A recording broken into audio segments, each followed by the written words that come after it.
Hey, what's up guys? 30 hari 30 resepi tahun ke-9 dah pun bermula. So, jom kita start. So untuk resepi sahur yang pertama hari ni kita nak buat ayam sos plum. Yang ni sangatlah senang. Silibus darjah 5 je ni. Korang ambil ayam, campurkan dengan black pepper dan juga sos tiram. Korang ambil dengan sos tiram berpisah tiada. Belum apa-apa lagi dah sos tiram dah.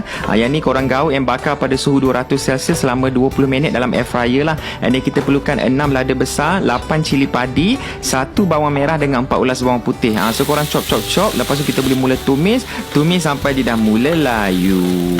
Aku risau betul lah skim memasak students tahun ni. Harap tak terbakar rumah macam tahun lepas lah. Risau.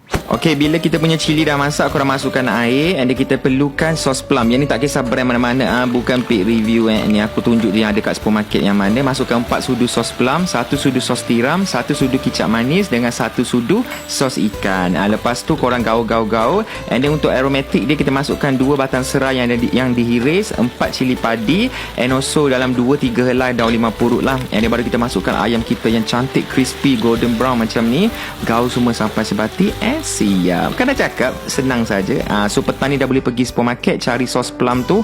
Tolonglah buat. Sangatlah sedap untuk sahur ataupun buat untuk buka puasa nanti. So inilah dia resipi pertama kita untuk bulan puasa tahun ni. Ada banyak lagi resipi, berpuluh-puluh lagi. Tolonglah masak elok-elok. Jangan gagal. Jangan terbakar dapur semua. Please. Aku merayu. Okay. Selamat berpuasa.